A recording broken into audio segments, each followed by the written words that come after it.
Bridges, who's here to share their journey with you today. Joining us today are inclusion specialists from the Herring Center for Inclusive Education. My name is Cassie Martin, and I'll be walking us through the first part of the webinar today. We have inclusion specialists Christina Nowak, Naomi Fair, Monique Worthy, and Cassie Burgess also joining us. Our project coordinator, Molly Lyman, is also here in case you experience any technological issues. Before we dive in, let's make sure we're set up for the webinar. Please test your audio in the bottom left-hand corner of the menu. Thank you for sharing your comments and ideas in the chat. Because of the number of people participating today, please use the Q&A feature for any questions you have so they don't get lost in the chat as we share ideas, resources, and other information. We'll be recording today's webinar and it will be provided on the Herring Center's Demonstration Sites webpage. The recording from today will be available by the end of the week. And if one of my partners from the Herring Center could go ahead and put our website address in the chat, that would be great. Thank you. So as we go through the webinar today, please keep this webinar etiquette in mind. We encourage a growth mindset. We are open to thinking about new ideas and willing to push yourselves to grow. Thank you for joining us today, for being present, positive, and engaged. So let's practice quickly in the chat. So please share what impact you hope today's webinar will have on your school's inclusionary practices. This will be great information for us to reference later, and it will be useful for us in future planning. So go ahead, we'll give you a minute, get familiar with the chat, and stick in there. What are some things you're hoping to learn today? A model for more inclusive education. Great, thank you, Jennifer.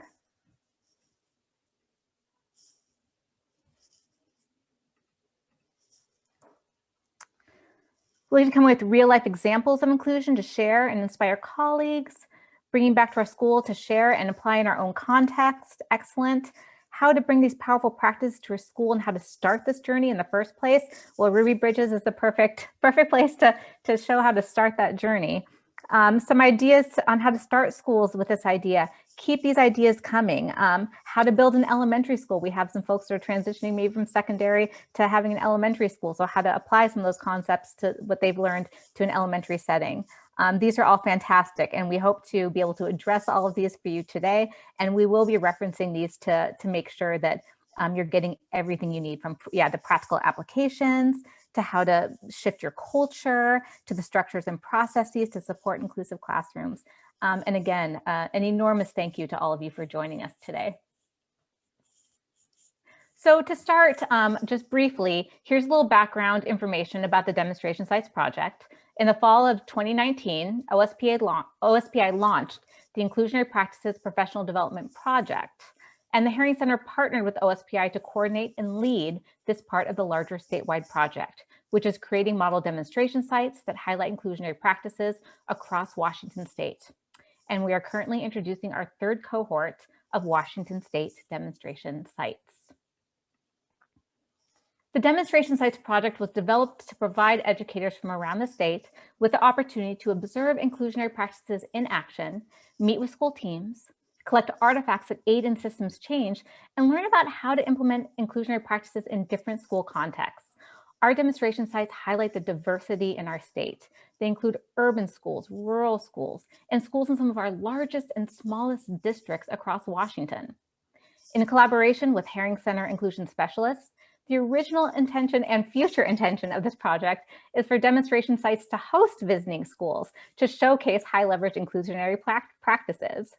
And by sharing these practices and opening their doors to teachers and administrators and families and community members, it allows visitors to see best practices in action and apply them in their schools. At the same time, our demonstration sites themselves continue to grow their inclusive cultures and refine their practices that contribute to equitable learning for all students. Clearly, right now, we have some constraints around literally opening our doors, but I've been doing our best to pivot to continue to provide transformational learning using virtual platforms.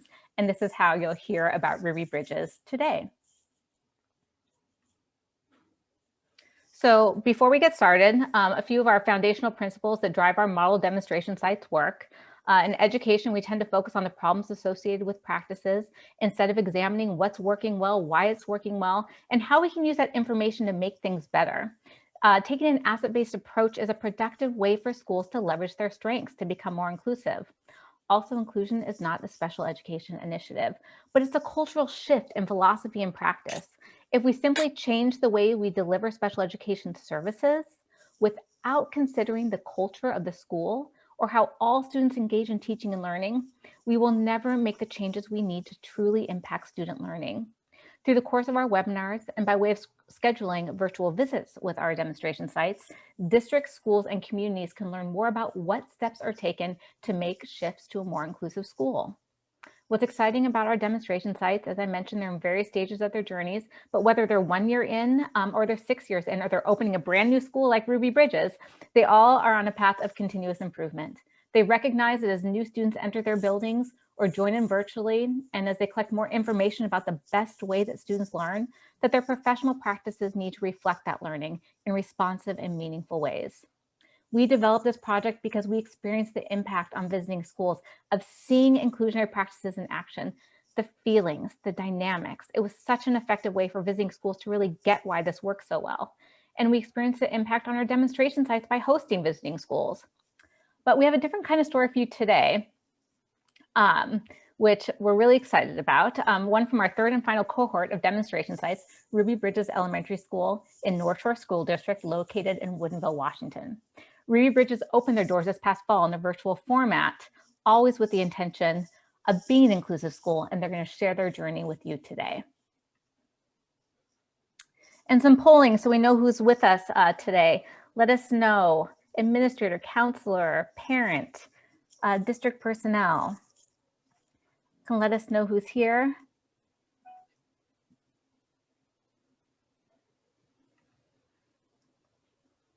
Launch that poll. Looks like we have some administrators here. We have teachers here. Folks from the district here. ESD, some others. So we'll look forward to hearing about who you are today. All right, well, without further ado, let's pass it on to Ruby Bridges. I'm going to hand it over to Kathy Davis, the principal of Ruby Bridges, who's going to introduce the representatives here to share their journey today. All right, thank you, Cassie. Good afternoon and welcome to Ruby Bridges Elementary virtual site visit. My name is Kathy Davis, as Cassie said, and I'm the principal of this wonderful school community. I've been an educator for the last 20 years, and this year opening our brand new Ruby Bridges Elementary marks my 9th year as a building principal. I could not be happier to share the first chapters of our school story and to introduce you to what it means to be a part of Team Ruby Bridges. I am going to be joined today by a portion of our inclusionary practices team live, including Megan Crane, our teacher leader and principal intern, Robin Lynn Sprunger, our certificated English language teacher, Deb Hellman, one of our 3rd grade teachers, and Katie Lundberg, one of our case managers and teachers from the special education team. We are also going to be joined in some video vignettes by Carolyn McCoy, a speech and language pathologist, Magda Orwaya, another case manager and special education teacher, as well as Debbie Potashnik, one of our 4th grade teachers. To begin today, though, we would first like our students to help welcome you.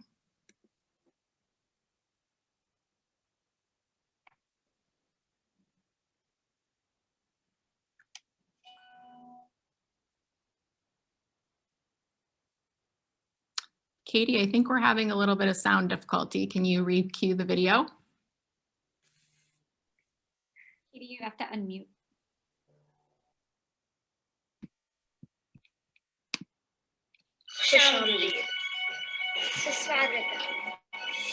Добро пожаловать. 환영합니다. 날바르베 스와가체 수스와가타 to Ruby Bridges Elementary. This opening video is just one small snippet from the many ways our Ruby Bridges River Otters lead and share their diverse identities in our school community. That opening is actually a part of our 5th grade newscast, which is produced monthly by our 5th graders. Our school is the 21st elementary school in the North Shore School District near Bothell and Woodinville area of Washington. Based on our school district's expanding enrollment and the growth in the North region of North Shore, the boundaries were recently changed to move students from 3 different nearby elementary schools and to begin to regionalize the special education and highly capable services available district-wide. I was selected to be the founding principal of this school in the spring of the 18-19 school year. I was able to engage in an inclusive planning process during the 19-20 school year, including work to complete design elements, visioning, program development, furnishings, staffing, and community building. Our planning process was predictably one of adjustment and flexibility as COVID impacted all of us in our lives and the ability to come together in person in March of 2020. The building design was developed with some intentional considerations around accessibility and the additional tools that are helpful in serving a broad range of student needs. As my planning year unfolded, the level of intentionality became more specific to what we came to learn about our school community and the learners we would serve.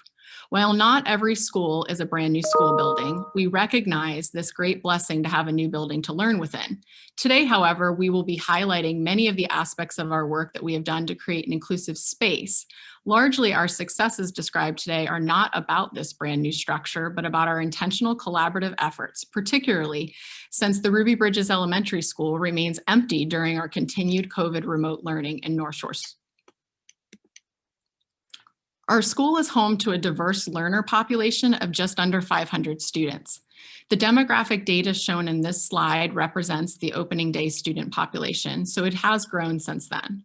Our students speak over 26 home languages, and within the learner community, students receive special education services, including students typically served in many school communities in both a resource room or a self-contained model.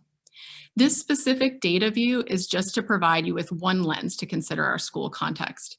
Within the Ruby Bridges school community, we have intentionally agreed to view our students as individuals and without labels. Our team of staff are all teachers. Our students are all members of our learning community with full ownership and access to the educational experience offered to each student and their peer group. Our school culture and identity is aligned with its name, which is pretty significant. As we planned the school, the naming process was guided by our board policy and provided a variety of ways for community, staff, families, and students to share in their thinking and ideas. A smaller group of community members who volunteered for the naming committee used gathered data to develop about a dozen potential names for closer consideration. Names were vetted, researched, and more input was gathered. As a part of the process, I spent time meeting with students who were moving to the new elementary school to teach them about the potential names and to get their input. Finally, the committee took the names and the data, as well as student input, to recommend 3 possible name recommendations. Ruby Bridges was unanimously selected. It is incredibly fitting that our school name became Ruby Bridges Elementary, as we aspire to open an inclusive school community, empowering each student. Bridges' foundational work as a young child integrating William Frantz Elementary is a central part of the civil rights story and the quest for educational justice. Her story and her inspiration has become a cornerstone of conversations we have as a staff and with our students as we develop our school identity. We are striving each day to make Ruby Bridges proud of our school and to make our school a place where we live out our commitment to just learning and belonging. As one of our students shared during my naming committee meetings, if it was not for Ruby's efforts, we wouldn't even be here together in our classrooms. At Ruby Bridges Elementary, we refer to ourselves as a team. What we hope to do today is to give you a sense of how we have built our school community and through our reflection, inspire and energize you in your own work to create more just and inclusive learning for all students. Our school was designed with these core inclusionary practices as foundational framework for everything we do with our students and as a staff. We are still in the very early stages of the school journey, but part of our agreements in founding the school and coming together as a staff included a commitment to participate in and support each one of these core practices. We have all opted in. So why did we start looking at inclusionary practices? The North Shore School District mission and beliefs outlined in our strategic plan clearly supported an inclusionary practices view.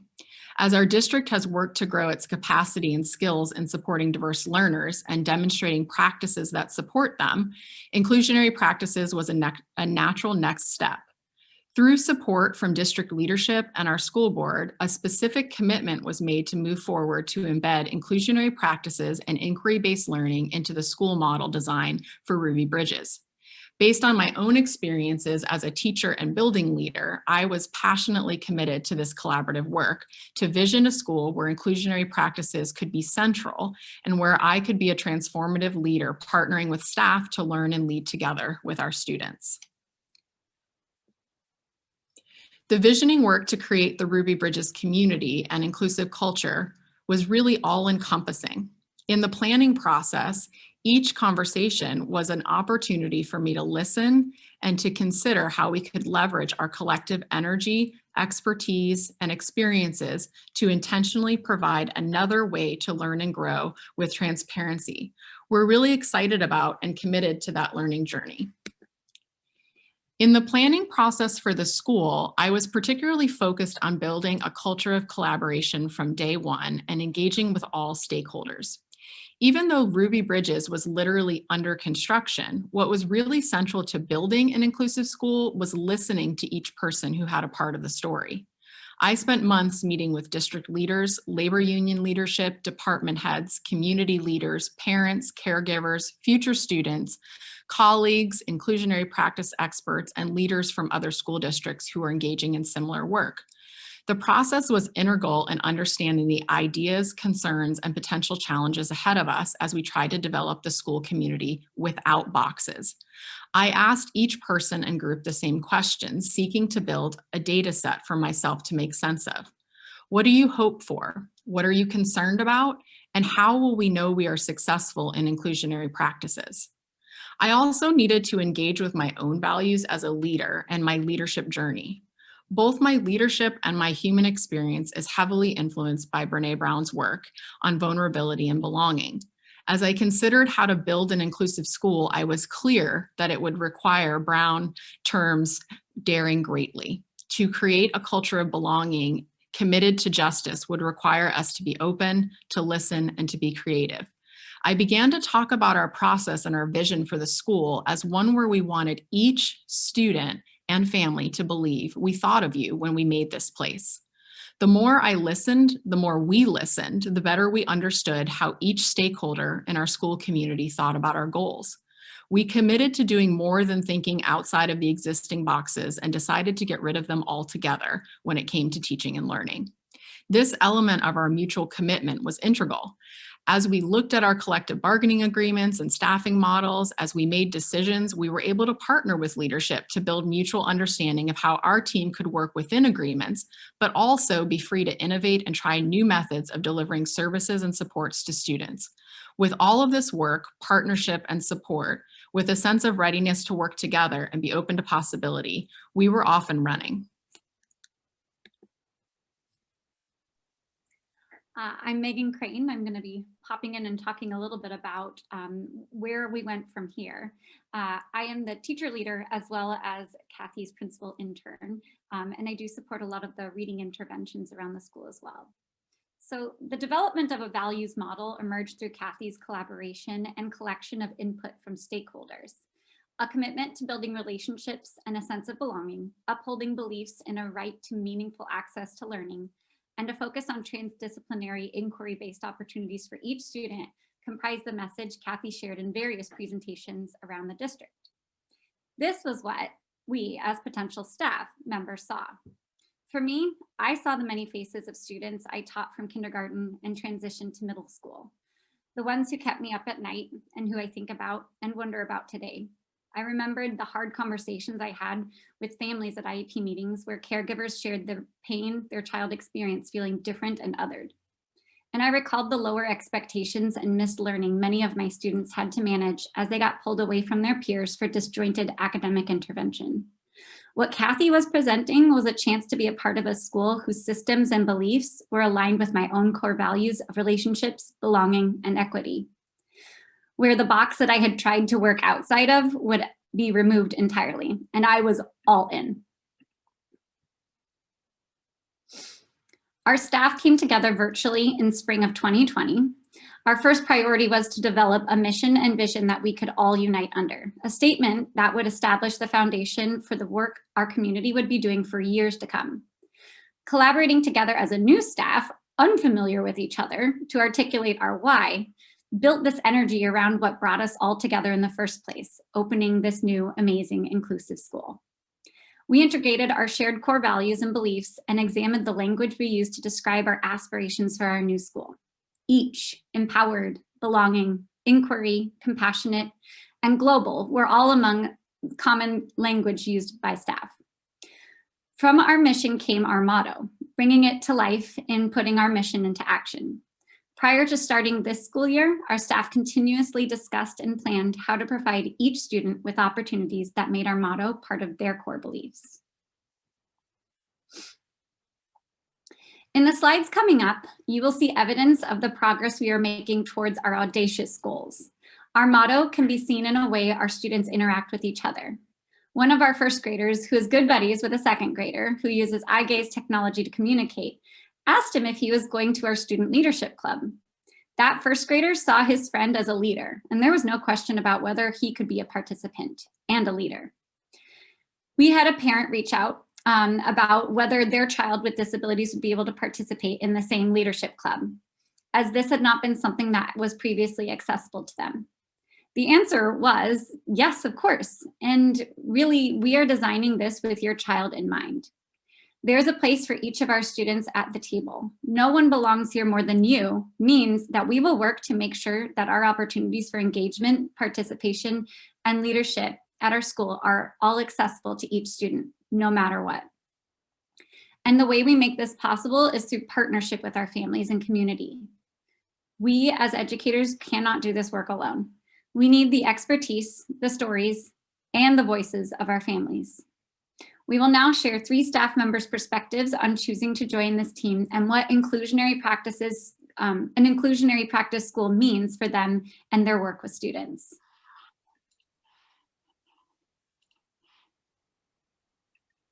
Hi, my name is Magda Orwaya, and I am a special education teacher at Ruby Bridges Elementary. Prior to joining Ruby Bridges, I've primarily taught in a self-contained special education classroom for 6 years. What sparked my interest in Ruby Bridges and ultimately led me to join the team was the school-wide commitment to inclusive practices, the strong partnership and collaboration among staff, and the dedication to creating an inclusive community and education for all students. During my profession, I have encountered many barriers across schools and districts, getting students with special needs meaningful access to general education classrooms and time with their general education peers. These barriers ranged from building and classroom schedules, access to support staff and curriculum, common planning time, resistance by staff to have students with special needs in their classrooms, and students not beginning the school year with an assigned general education teacher. When all of these barriers are removed and the whole school is committed to inclusionary practices, it is successful. For many years, I have worked with students with special needs that were given limited access to their general education classroom because they did not display the same behaviors and abilities of their peers. For months, we would work on these skills so that students can earn the opportunity to engage with their typically developing peers. In an inclusive practices school like Ruby Bridges, the student isn't expected to change to fit the classroom, but rather the staff collaborates together to create the best environment that includes all students. All support staff and therapists are an essential part of the greater classroom community. They are no longer known as so-and-so's teacher, but become everyone's teacher. By having such a strong presence in the classroom, they are able to build meaningful relationships with all students and support all learners in the classroom. This year, I have witnessed students that I support make meaningful friendships and relationships with their peers and teachers, participate in their classrooms and assemblies, make progress in their goal areas, and show a genuine excitement for being in the classroom.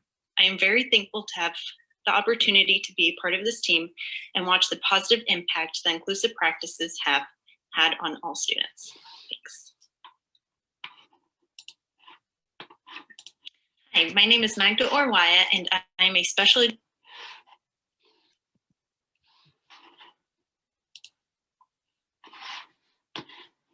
name is Carolyn McCoy, and I'm a speech language pathologist and BCBA at Ruby Bridges. I've been a practicing SLP for 13 years.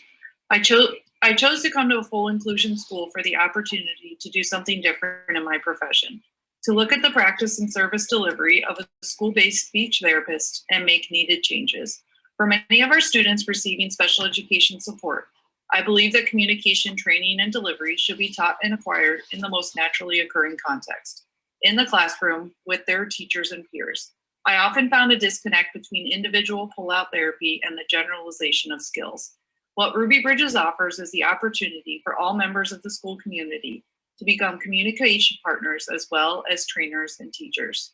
As an SLP professional, I have also become part of the entire school community. Instead of being the speech therapist that comes into the classroom and pulls out specific students, I am now just Mrs. McCoy, another teacher and a part of the entire Ruby Bridges community.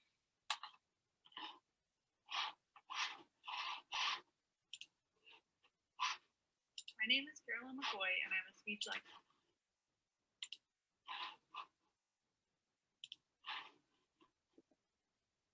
When I had to make the choice to leave a school where I had been for 17 years, it wasn't an easy one. However, there were two incidences in my almost 20 years of teaching that highlight my reasons for wanting to be part of a school that values inclusionary practices. The first happened when I was teaching third grade. There was a student coming to third grade who I'd been hearing about since he was in kindergarten. Teachers constantly complained that he should not be at our school, which was his home school. They felt he should be in a program that dealt with students who were like him. He was unable to communicate unless he used his assistive technology, and he controlled these with his head because he was in a wheelchair and had spasticity of his extremities. His family was constantly being told he couldn't learn and had no business being at our school. I requested that he be placed in my classroom when he hit third grade. I spent that summer learning about his assistive technology device and reaching out to his parents to learn more about it. We had an awesome third grade year. He thrived in my classroom, and he, as well as his parents, felt seen and heard. The next year I moved to fourth grade, and his family was the first request that he be put in my classroom again. He taught me and the other students so much compassion those 2 years. The second incident happened just a few years ago. Our school had been housing the contained learning centers, and we were moving to a more inclusive approach. I had 3 students on my roster that year who had previously been in the contained learning classroom. I was so excited that they would be part of the class and only taken out for some subject matter, as opposed to previously when they only came to the classroom for lunch and maybe science. Those students always became the other students, not classmates. The teacher who was responsible for the IEPs decided that they were her students and would start the day and end the day with her. This caused them once again to be the other students. They no longer were our classmates. To me, this was not what being inclusive was all about. So then I heard about Ruby Bridges and the inclusive practices values that were going to be present. It just felt like it was going to be a natural fit for me. Being part of a school in which inclusive practices was not a top-down approach, but rather a grassroots, everyone is in it for the kids approach, has been a joy. My teaching philosophy has always included believing that every student can learn. It might be on their own trajectory, but given a chance, they will all succeed. Along with this philosophy, I hold the notion that as a teacher, I can hold the bar at a chosen level. If I hold it low, students are only going to reach it and not surpass it. But if I hold it high, some might reach it, and those that don't will work hard to try to reach it. Being part of the Ruby Bridges staff has shown me that there are a lot of like-minded teachers out there.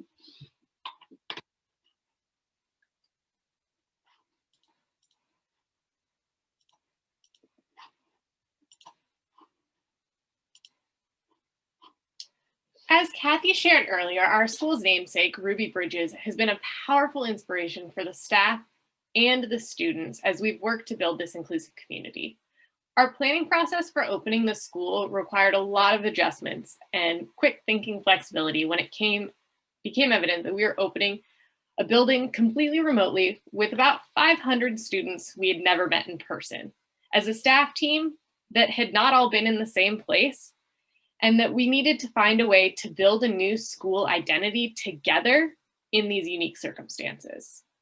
We were extremely lucky to not only have opened a building named after such a wonderful educational icon, but even more so because she joined us for the opening assembly as a surprise for our students. Students had been encouraged to reflect upon her lessons and imagine what questions they might ask Ruby if they ever had a chance. And a couple of the students got to do just that. Her voice and her inspiration was incredible. Here's a clip from our time with Ruby Bridges. Well, welcome to Ruby Bridges Elementary. I am Ruby Bridges, and I'm so excited to be here at school with you guys today. So I just wanted to pop in and answer your question in person and just say that I am so excited about this new school. Can you imagine? Nevaeh and Sophia, what do you think about Ruby Bridges being here in the assembly with us? I didn't know that would happen. We were hoping to surprise you guys. I am so excited. I mean, this is the first day of school. So my first day was really different. And I know that your first day today is different from what you guys are accustomed to. But at the end of my year, I loved my school.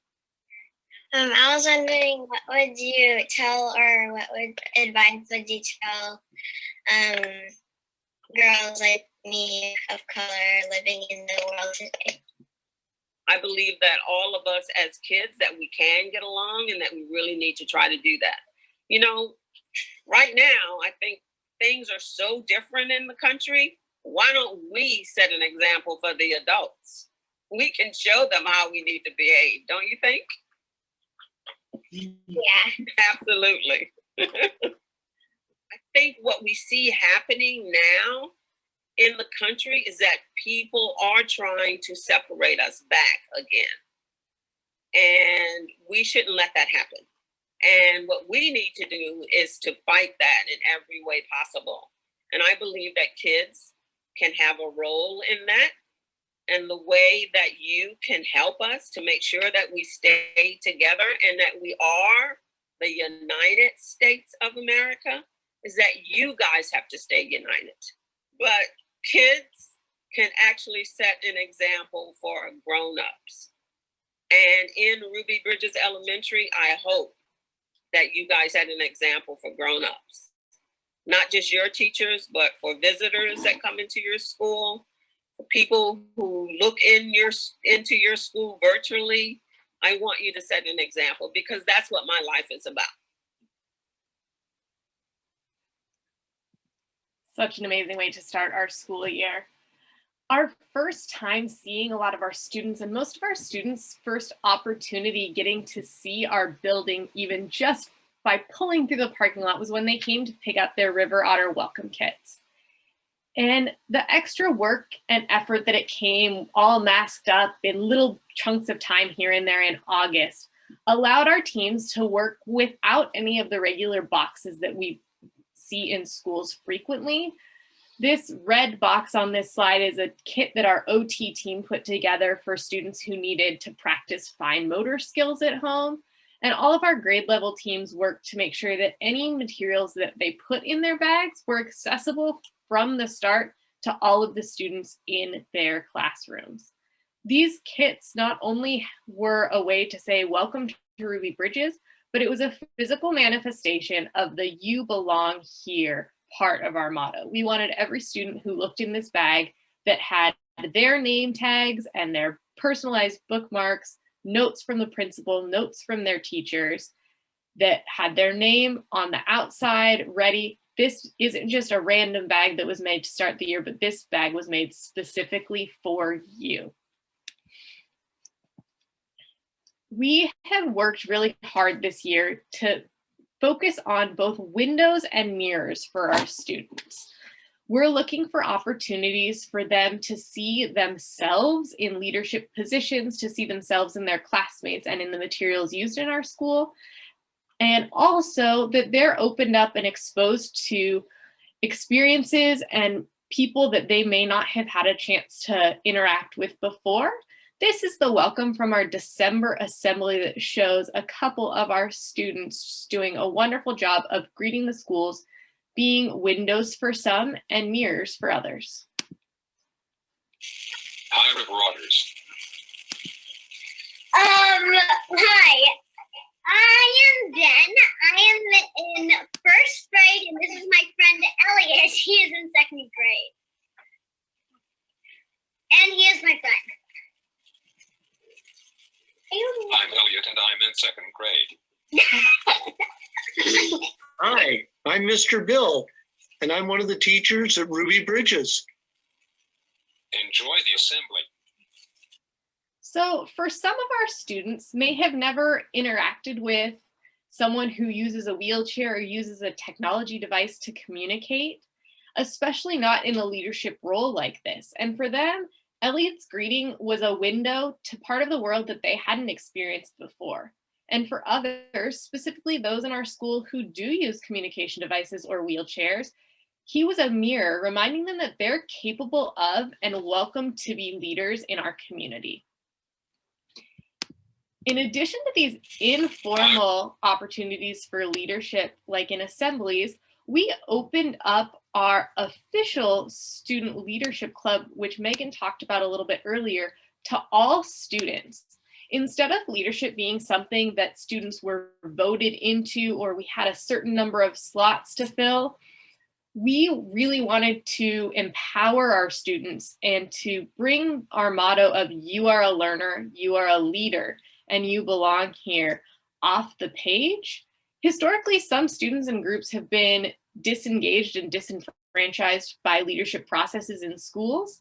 And as much as it's wonderful for schools to have a motto or a mission statement that really is inclusive, if the day-to-day activities don't match that, it's little more than window dressing.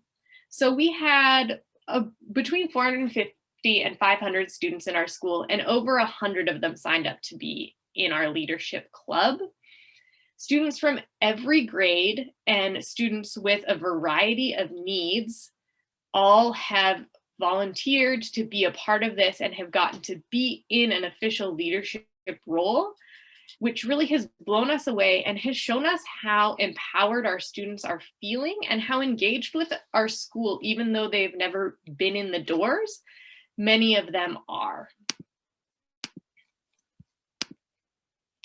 In addition to our students' engagement in our leadership and other opportunities to show the impact that our school culture and the intentionality that we've brought to everything has been, we've also received feedback from families that has shown us that they're seeing the impacts outside of our school time.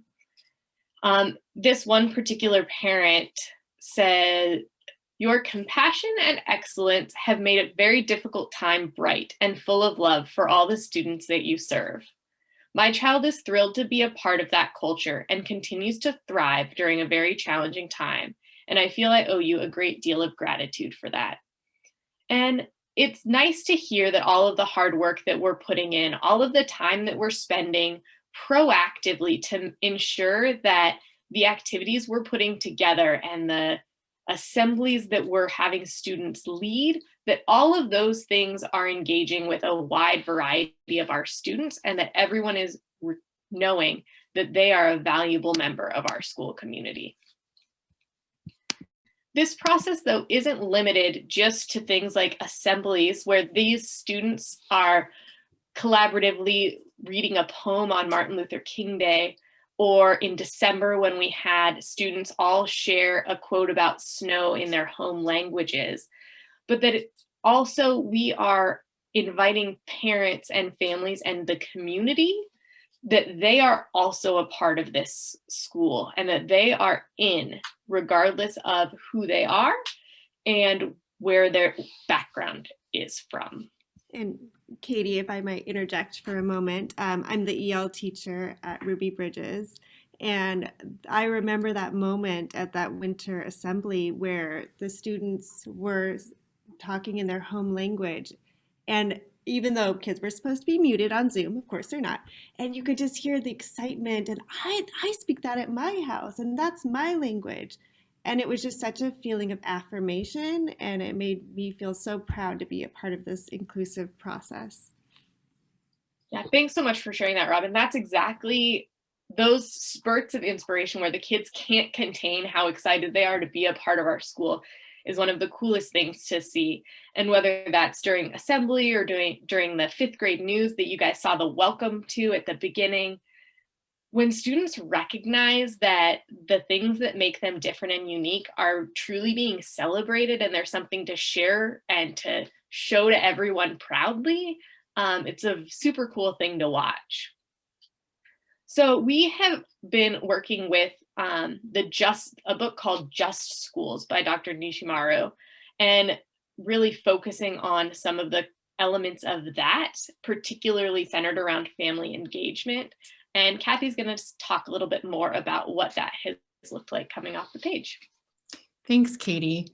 So as those of you that have some familiarity with Dr. Nishimaru's recently released Just Schools book probably already know, family engagement is really at its core about that idea of listening. And that's really part of the story that we've already started to tell today. The story of listening has continued to be really central in building our inclusive community.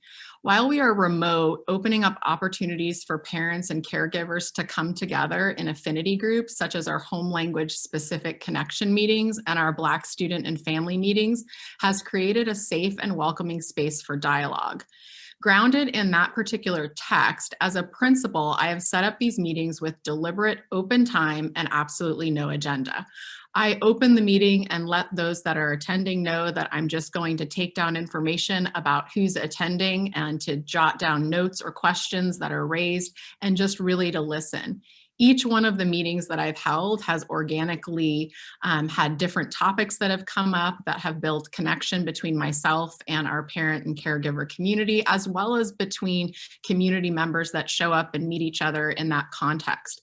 This is a place and time to talk with whomever shows up and to really seek ways to partner and be oriented toward learning, not knowing.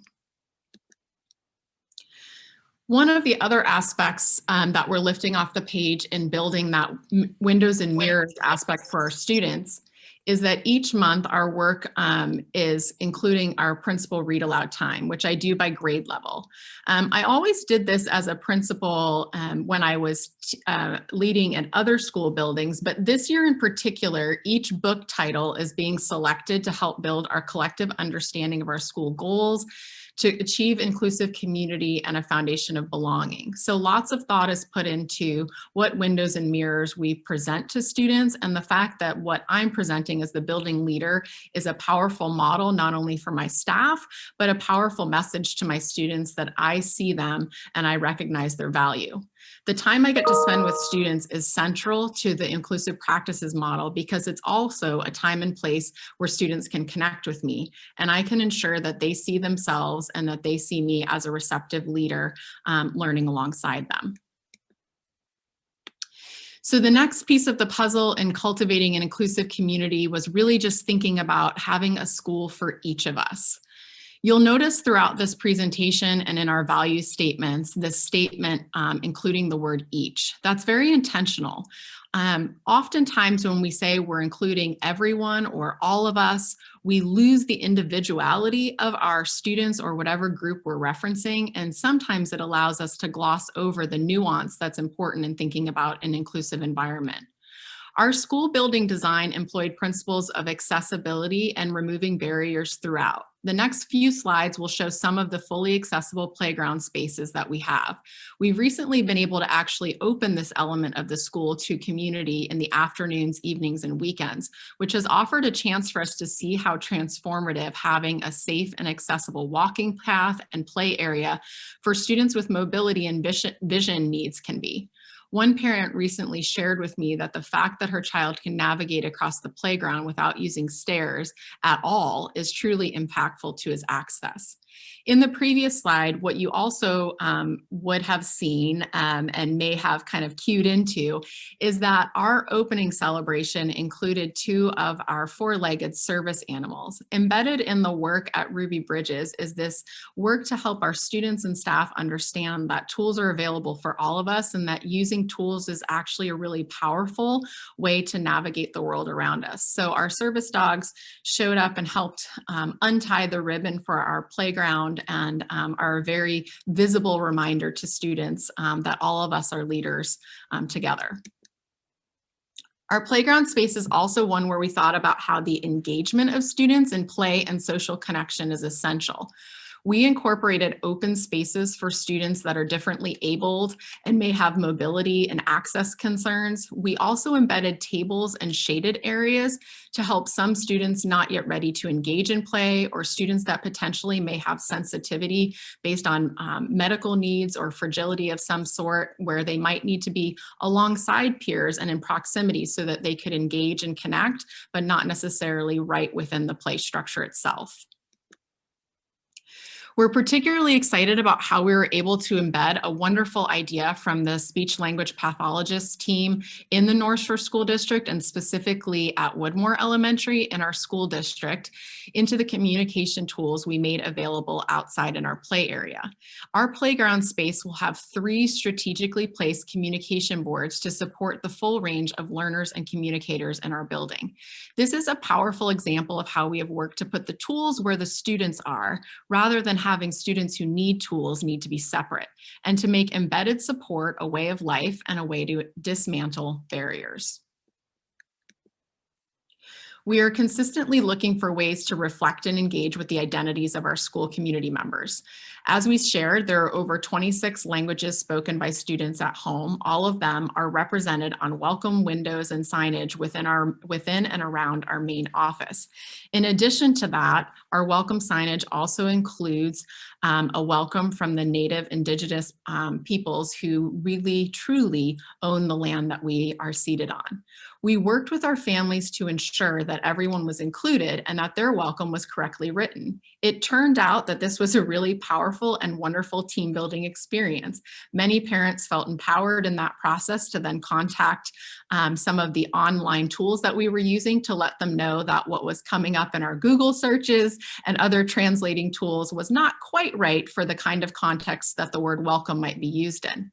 This is a physical manifestation and a starting point for us, but it's also an essential part of us checking in to see that the school itself shows each student that they belong here.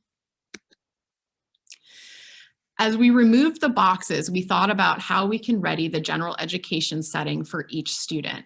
Our furnishings were designed with each student in mind. There's lots of emphasis on flexibility, functionality, and accessibility.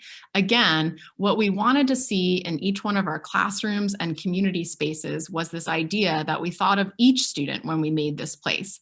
A lot of our furnishings are really about providing a variety of ways to engage in learning and not providing just one way that certain students can operate within and learn within, and that tools are available outside of a setting, outside of general education. We've integrated supports, and as we work to move forward into opening to in-person instruction, what will happen is those supports will flex and adjust based on the students that are working within spaces. So each teaching team has consistent tools that they have within their grade level. This was purposeful, as we wanted our teachers to be able to share and integrate students across the grade level and not need to make adjustments for seating needs, table heights, or other types of tools that might need to be available.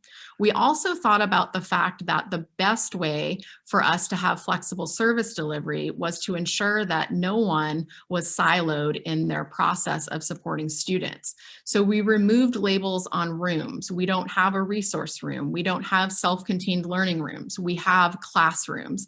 And alongside of many of those classrooms, we have auxiliary spaces or flexible furnishings that can create auxiliary spaces just for intervention block time to support all of our students. What you're seeing here in the flexible shelving and soft seating is a view of some of our library, as well as some of our classroom small group instruction space. In particular, one of the things that I'm most proud about in our planning of how we've set up each space is that we have walked the spaces with our student population in mind.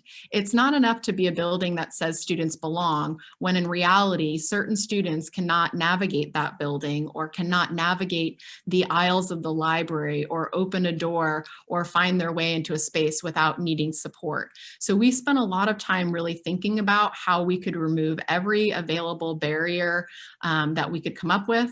We also had the luxury of partnering with a variety of people who had experiences, and this would be an encouragement that I would really suggest for any leader who's trying to build more inclusivity, is to reach out to the parents and caregivers in your community who either themselves experience the world differently than you do or have children or family members who do, and ask them to share their expertise.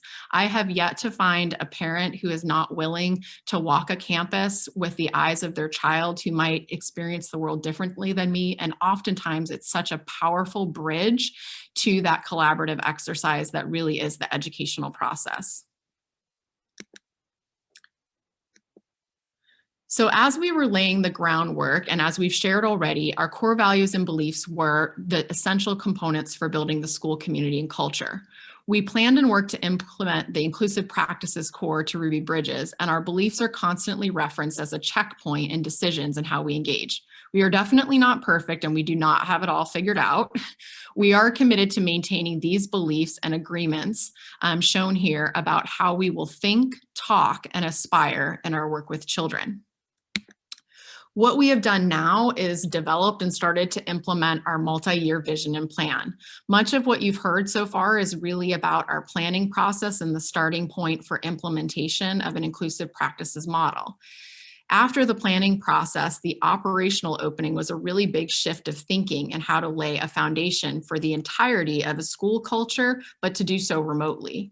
Early on and consistently, my reminder has been to our team to continue to think about opening Ruby Bridges Elementary, not opening a remote learning environment. Everything we needed to do might need tweaking and adjustment, but we would not abandon our values and principles. We needed to keep that bar really high. Prior to the COVID shutdowns, the process of family meetings and discussions about student strengths, needs, and challenges was well underway. I was able to continue this work with my team as we shifted online and we became focused on mapping out a plan for inclusive models that would work online. We spent a lot of time thinking about how we could best collaborate, models and tools we could use, and trying to understand our families and the student context due to COVID while continuing to keep ourselves away from limiting beliefs. The essential components of the inclusive practices model, which are anchored in our belief system and values already described, are shown here. Today, we're going to provide some deeper snapshots of how these elements come off the page. So first and foremost, the inclusive practice master scheduling process is central to lifting a cohesive plan of core instruction, intervention, and collaboration across our instructional team. Our master schedule is an iterative document. This current version was just finalized and operationalized in January. We have had to be open to change and adjustments based on the needs present in the remote learning context. And given that we opened our school never having worked with a single student in person or with each other, the core instructional blocks that you'll see in each grade level are set and consistent, as is the intervention block time. In considering when these times would occur, we began by outlining all of the necessary specially designed instruction needed to meet student IEP goals. We factored in the frequency of interventions legally required for some of our learners who receive EL or LAP services, and then considered how to maximize staff schedules for more time with students that was tailored to their needs. We removed the boxes of thinking about how this would look and really focused in on what needed to happen for each student. In an in-person environment, our plan for intervention blocks was going to occur by opening our classroom doors, sharing students, and adapting and creating a model together. So we adapted and created the best iteration of the same context in a remote setting. We also made core commitments to the principles of MTSS. In a multi-tiered system of support, we would prioritize general education as a starting point of all instructional experiences for our students.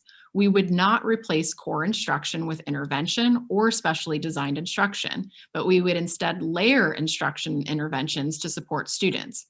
We knew we needed to be flexible in our intervention content based on data analysis and not place students into a group based on a label or deny them access based on an intervention that they needed.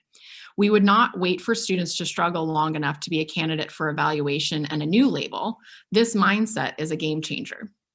Everything in our model of schedule begins with our students furthest from educational justice. Our schedule is built with them known by name and need, and we do not allow ourselves to get off our purpose in this respect.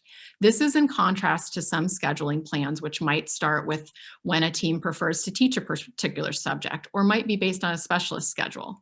What I would say, though, is in the collaborative process, it's really important for us to find the balance between consistency across the building, but also to recognize the individuality of the needs in students within different grade levels and the expertise and skill sets of teams within different grade levels.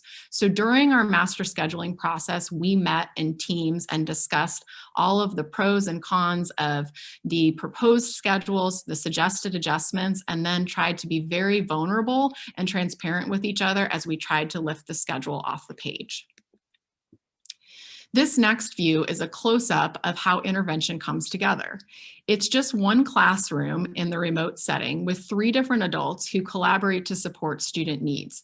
These groups are adjusted and flexed through the intervention process. So what you're seeing here is a variety of student needs that have been organized based on the particular needs and the design of intervention in the area of reading. The flexible staffing is creative implementation of support from certificated and classified staff who work in a range of roles. In traditional schools, some of those staff might have only provided services to one particular group of students, but through flexible service delivery, we think about who needs support and who's available to do that support.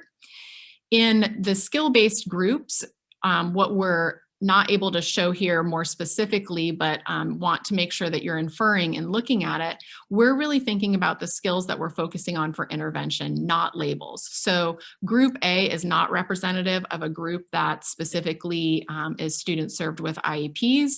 And there are no homogeneous groupings that are decided just based on what would traditionally be a label. Sometimes student groups have a very specific content focus, and sometimes student groups are flexing in terms of what they're covering based on what the team together is deciding is essential for intervention. Next up is going to be Robin, and she is going to share a little bit more about her experience, as well as make some connections to this master scheduling and intervention scheduling process. Thanks, Kathy. So my name is Robin Lynn Sprunger, and I'm the EL teacher at Ruby Bridges. I spent the first 7 years as a classroom teacher and the last 5 years in North Shore teaching our English language learners. So during my time working with students who qualify for EL services, one of the biggest obstacles that I faced is finding time to work with students without adding yet another transition to their day and further fragmenting their learning. In the past, when I would arrive to work with a student, even within a push-in model, classroom teachers might request that I take the student out into the hallway, remove them from the classroom, their justification being that my time with them is more beneficial than what they're getting in the classroom. And while this was often said with the best of intentions, these were not bad teachers and not bad people. They truly were wanting the best for their students. But we know that pulling students out of the classroom and working on lessons in isolation not only increases their feelings of disconnection and confusion, but ultimately widens the opportunity gap. Imagine how you would feel as a student continually hearing the message that you don't belong. This year, working at Ruby Bridges has been an eye-opening experience for me. At our school, belonging is not a privilege to be earned. It is the reality for each of our students. With inclusion, those barriers that have prevented some of our students from accessing their core curriculum have been lifted. Students that traditionally have been labeled as my students on my caseload have become our students. Instead of working with students in isolation, I collaborate with grade level teams. We talk about EL strategies that are good for each student, not just students receiving English language services. Another system that I know Kathy talked about was having the flexible services model. This has allowed me to work with students beyond those officially receiving my services. The groups that I see during this intervention block are heterogeneous groupings formed to support a specific need, not formed because they share a specific label. This is possible in part by having that dedicated intervention block where all students are seen in small groups across the grade levels. This is a guaranteed time where we can work with students and they are not missing out on anything in their classroom. If you're wondering what this might look like on a daily basis, one example I can give you is a 4th and 5th grade literacy group that I'm co-instructing with Megan Crane. So what we do is we meet with these kiddos 3 times a week, and we pick out a shared text. I look at the text through an EL lens and focus on vocabulary and comprehension strategies, building background. And Megan looks at it through a reading intervention lens, working on decoding and fluency. And also another piece is that the classroom teacher uses this text too. So when Megan and I are not working with these students, they are working with their classroom teacher who is instructing them on 4th and 5th grade specific content level skills because they are the experts on their curriculum. And because we are doing this, I think it has really provided students with a much more cohesive instruction. It's relevant and connected and targeted specifically for them and their needs. Because of the flexible services model and inclusive practices interventions that we've put in place at Ruby Bridges, we as educators are able to create a place of belonging and success for each of our students.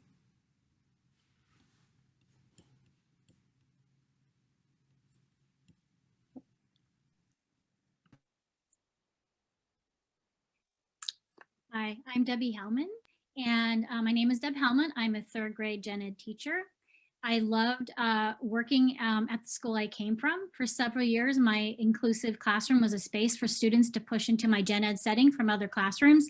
At the same time, I would have other students participating in pull-out groups. Students were popping in and out throughout the day.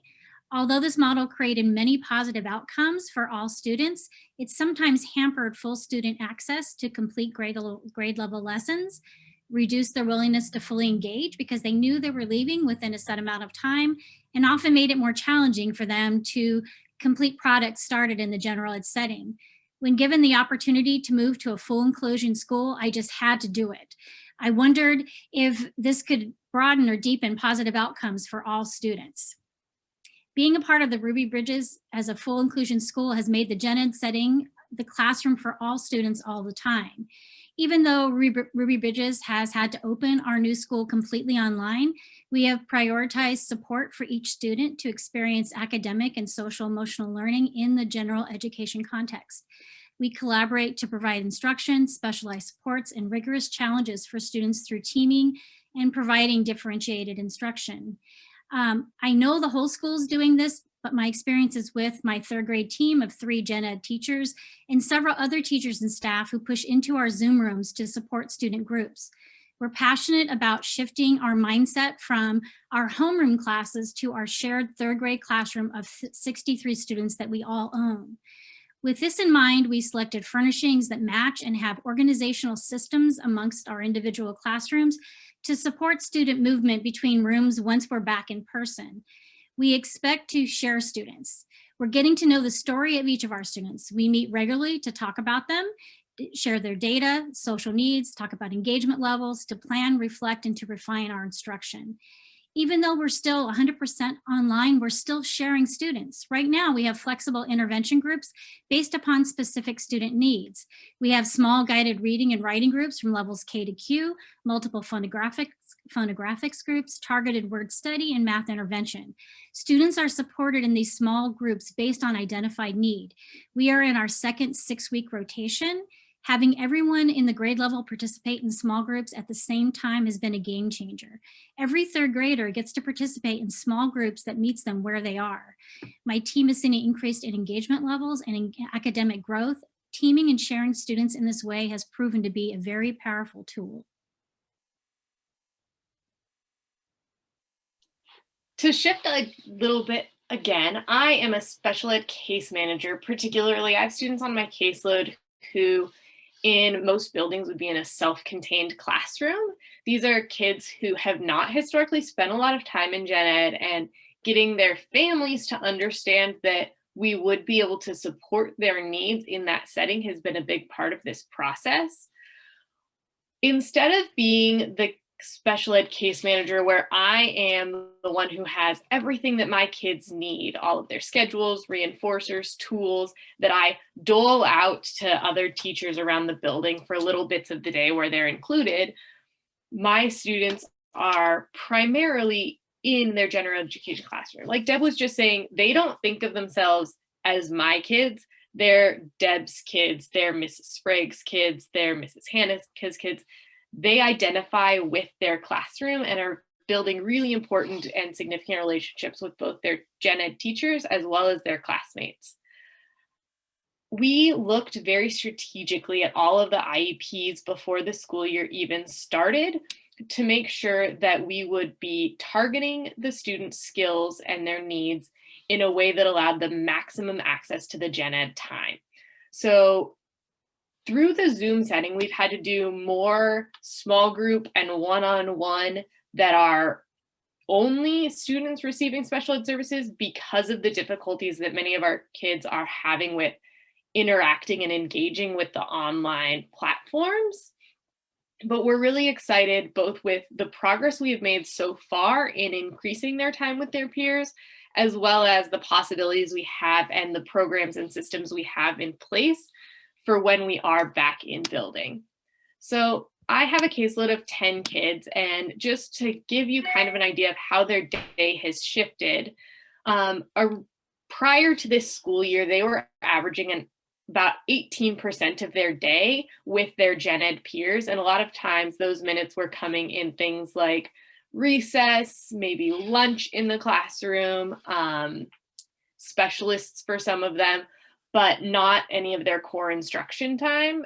And now in the online setting, they're up to an average of 64% of their day with their gen ed peers. They're participating in class meetings, they're participating in reading and math mini lessons oftentimes. And so we've seen their time with their peers increase significantly already. And we're really excited that when we're in person, we'll be able to continue that growth and hopefully get to where about 90% of our students are spending the vast majority of their day in gen ed. As I said, my kids have pretty significant impacts. And we have 3 of our special ed teachers have caseloads of the students who would have historically been self-contained. And then we also have a large, what would have been a learning center caseload. So prior to this school year, we had only 55% of our students who were spending the vast majority of their day in gen ed in that 80 to 100% bracket of LRE. And we had 30% of our students who were primarily self-contained down in that 0 to 39. So we've seen a big shift to only 9% of our kiddos that are currently primarily self-contained. And a lot of that has to do with family schedules, outside therapies, and things like that that have really been an impediment to their participation in the online learning. Not that they aren't capable or prepared to be part of the group, but just that other things are getting in their way. So we're super excited for the progress that we've made, and we're really looking forward to the opportunity to having all of our kids in building where they will be able to increase even more the time that they're spending with their peers, that the Zoom interface won't be getting in the way of them being part of those mixed level groups like Deb was talking about. So yeah, we're just making great progress so far and excited to see where we'll go next.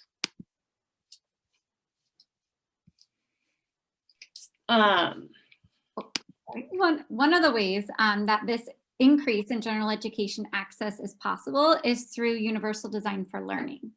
A school-wide focus on UDL has supported building the instructional capacity and confidence of teachers to meet the academic and social emotional needs of each of our learners.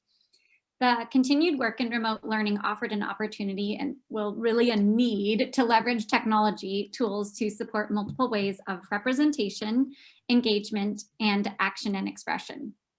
Our consistent system of whole school intervention prioritized general education access coupled with targeted instructional support. This created an instructional team who was equipped with the knowledge and skills to collaboratively meet the needs of each student. Additionally, this empowered our general education teachers to design each lesson with our hardest to reach students at the forefront.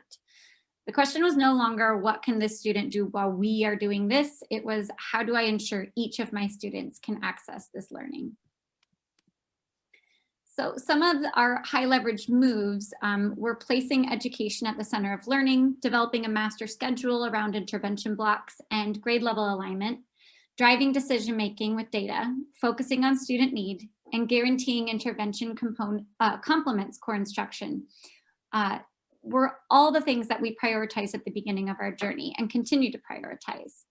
All these high leverage moves would not be fully possible or sustainable if it was not for a system-wide approach. That's not to say that a full system overhaul is required to make any of these moves. It really just starts with a shift in priorities. We made the general education environment the center of all learning and protected intervention blocks so no student would be missing out, like what Robin was talking about earlier. Any of these moves can begin with a few enthusiastic staff or even a whole grade level that is willing to try something different out. And our learning along the way, we've learned that communication is of the most importance to our inclusive mission and vision because it's required to cultivate buy-in for our work. Each voice is essential for authentic belonging to occur. When we remain open to what could be, we become more comfortable with flexibility and trying something different. And as our fearless leader, Kathy Davis, has posted on a message board in her office, everything is figure-outable. So trial and error, jumping in and giving it your all, and learning from the missteps are all a part of this journey. And I mean, really, is there a better way for us to teach our students about vulnerability and failure than to just model it ourselves? And our findings and our data have really captured that what we're doing is working. We have both qualitative, as you have heard here, some of our staff sharing, as well as quotes from parents and student experiences, as well as our quantitative data, which we'll take a look at next. So the data that you're looking at here represents just a snapshot of student learning this year between fall diagnostics and winter diagnostic measures. And we're specifically looking at reading growth in this image. It captures our implementation of our MTSS approach and how we've been working within our inclusive schedule to ensure that we are maximizing the amount of instruction our students furthest from educational justice are receiving. On this graph, you're looking at specific populations of students. So we have our disproportionality in students' opportunities to learn and focus on those who are furthest from educational justice. At Ruby Bridges, our students are supported based on their individual needs and a robust intervention model where all team members are deployed to maximize impact. Specifically, we're looking at special education students and our English learner population. And as you can see, we have the top bar is looking at winter, and then that bottom bar is looking at fall. And we are seeing that red disappear slowly and that green expand, which is the right direction to go. Oh, and we are using iReady data. So that's our district has adopted that as our instructional measure. And so some of our populations of students fall below. I just want to name that they are pretty small in population, but we didn't really identify that specifically just to protect the identity of our students. But we are encouraged by the improvements shown through our comparative look at fall and winter diagnostics. And please remember that we are doing all of this in a remote setting. So any growth here is very exciting and something to be celebrated. And this is definitely the kind of growth that we want to continue to see, even when we move back into person. And these next few slides, we're looking at specific individual students. As Kathy and the rest of us have mentioned, it really starts with naming our learners who are furthest from educational justice, learning about their needs and telling their story. So right here, we have a 3rd grade student who receives special education services. And you can see outlined on the left side there that we are talking about the different tiers with which they receive support. Now this child is in special education, but they are still receiving support in tier 1, tier 2, and tier 3. And that's in addition to specially designed instruction. This is how we are getting the most bang for our buck when it comes to instructional outcomes. This child has made extreme growth from a kindergarten level all the way to a 3rd grade level. So a lot to be celebrated here in just a short period of time. And this is an example of a student with English language services. And this child was, although not below standard when starting the school year, would have likely been in a pull-out model in another school. And so would have missed, as Robin talked about, a lot of that connected instruction time. And so the student rapidly made progress beyond grade level standards by winter of this year.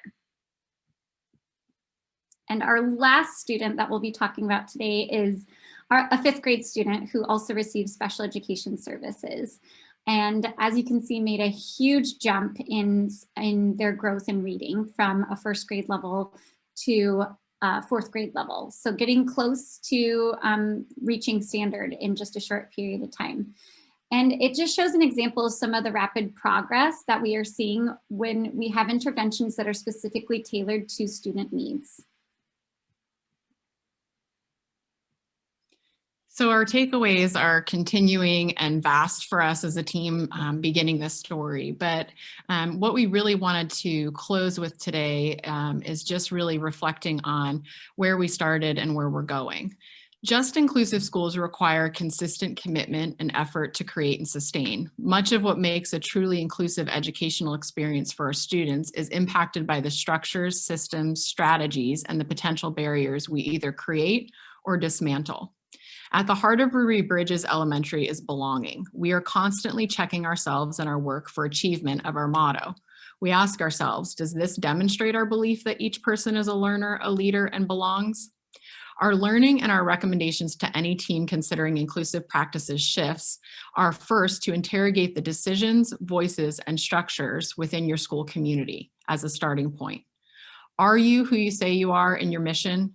Do structures, schedules, and learning data demonstrate the beliefs that you've espoused? Have you intentionally set down with each stakeholder in the school community to hear their voice and to consider how they experience the learning space? Do you do all of this all of the time in an ongoing, natural way, or merely check a box? This is the same assessment that for myself as a leader, I am constantly going through as we try to build our culture of inclusion at Ruby Bridges. It's often stated and believed that more staffing is required to make an inclusive model happen. Our team has found that through flexible service delivery, we can maximize the time of each staff member and increase the collaborative time spent together. Flexible service delivery and collaboration is a cultural shift and an instructional practices shift. Neither aspect of this practice can be taken in isolation. You cannot provide professional development for teaching staff without structures and systems that support the work. If you provide structures and systems without providing teaching staff with the tools they need, they will also not be successful in their implementation. There's also no place for ego in an inclusive practices school space. Brene Brown recently shared in a leadership podcast this past year the concept of, I am not here to be right, I'm here to get it right. This is a subtle nuance that matters in the collaborative exercise. Our students have to be ours, not mine and not yours, not separated by needs and considered differently, but considered as an essential component of each learning space and experience. The more we do this together, the better we get at it. We expand our expertise and the thinking and planning process becomes more natural and can flourish. Our team is so excited about our own journey, and I could not be prouder of the team that I work with at Ruby Bridges Elementary. They are truly the epitome of Team Ruby Bridges, all in for kids and willing to fail up and try every day to make a better learning experience for each child. We're so excited about the fact that we get to figure this out together. We are going to be sharing a variety of resources that might be of interest to you and are listed out on the slide here. Included, in addition to today's longer webinar, will be a brief explanation video of inclusive mission and visioning process, which I made earlier this year. It might be a helpful teaser video for your teams early in the stages of thinking about the work. The continuous path of improvement for us is really about understanding that change and growth is really up to us. Our students come to us deserving just learning environments. They are anxious to be seen and supported by all of us. When we opened this school year, I shared from Cleo Wade's poetry book, Where to Begin. This excerpt, I believe, captures the heart of our inclusive practices work. Change-making does not belong to one group of people. Change-making belongs to all of us. You do not have to wait for anyone to tell you that you are in this. You do not have to wait around wondering what you should do. Get to work on what you can do. The time has always been now. Begin. Our commitment at Ruby Bridges Elementary is that we are the change makers. We're the ones we've been waiting for, and we're so grateful that you joined us today. Your questions, your encouragements, and the reflections you shared with us so far in the chat and questions you'll share perhaps before you leave together help us learn. We really wish our doors were open to site visits in person, and we look forward to the day that we can welcome you to our school. Thank you. Nice.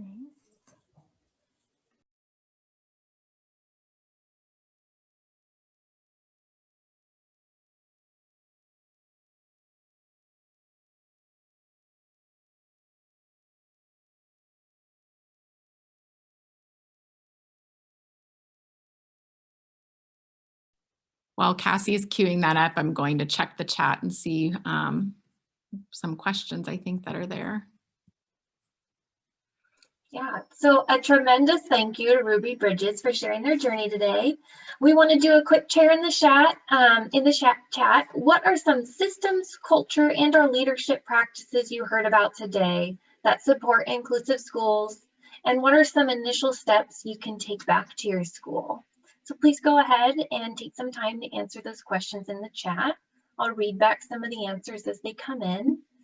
And Ruby Bridges team, we do have one question in the Q&A. If you could direct your attention to and provide an answer, that'd be great. Wonderful. Thank you, Christina. So the question in the chat regarding our staff acquisition process and that resistance to inclusive practices. This was a huge part of our visioning process. I am super grateful for the amount of partnership I was able to engage with, not only with district leadership, but with our labor partners in thinking about visioning the school. So we were very transparent in providing a variety of information sessions to our potential staff members that they would need to kind of attend, think about, and vet those sets of expectations with their own particular belief systems. What I would say though, and not to say that I think I have any staff that is resistant to inclusive practices, is that it's really important, even when we say that we all believe the same thing, for us to spend a tremendous amount of time continually interrogating what our working definition is of any set of beliefs or values. So in this particular circumstance, we do all believe in inclusive practices, but it doesn't mean that our lived experiences or our working definition is always in sync. And so we're constantly needing to work together to build our concept of what that means and how it looks in our building. So sometimes that's one-on-one conversations. Sometimes it's looking at a situation or reflecting on our attempts and the outcomes that we derive from it. I think our schedule is a wonderful example of that iterative process. No one was resistant to inclusive practices, but what we needed to do was try to figure out how to make a schedule make sense with the skill sets and the belief systems around how instruction would come off the page, let alone remotely as a team. Thank you, Kathy. So yeah, keep those questions coming. We'd love to hear, what you guys learned today to keep our inspiration going, and we hope you inspired you all today.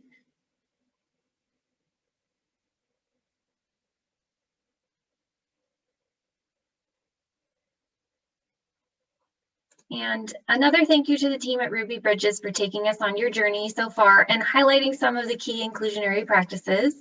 We've provided for you the names and contacts to reach out with any additional questions. This information will also be available when we post these webinars on our website. To learn more about the Demonstration Sites project and OSPI's Inclusionary Practices Professional Development Project, please visit these websites or feel free to email us at uwdemosites@uw.edu. Also, visit our website where we'll be posting and recording the video of this webinar along with folder with the resources and artifacts presented today. So we're going to take a minute as we close to do a collaborative activity. So we'd love for you to please log on to pollev.com/UW Herring Center or text UW Herring Center to 22333 to join. So we'd like you to respond in one word. What are the systems, culture, and/or leadership practices you heard about today that support inclusive schools? We've already got one come in, pop up: inspiring, leadership,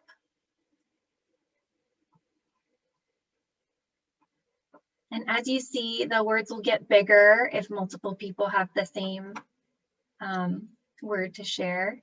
Innovate, flexible, community and family involvement, relationships,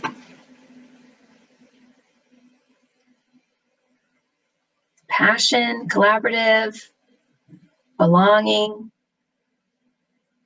innovative, stakeholders, collaboration. Yeah, these are so great. Thank you. Keep them coming.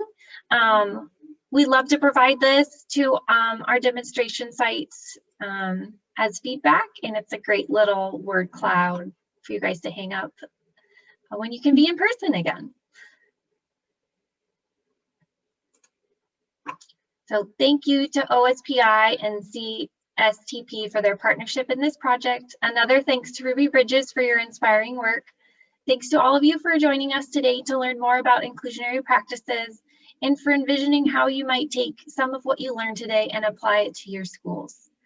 We hope you will join us for future webinars, and that when our doors officially open again, that you'll take advantage to in-person and visiting our Washington State demonstration sites.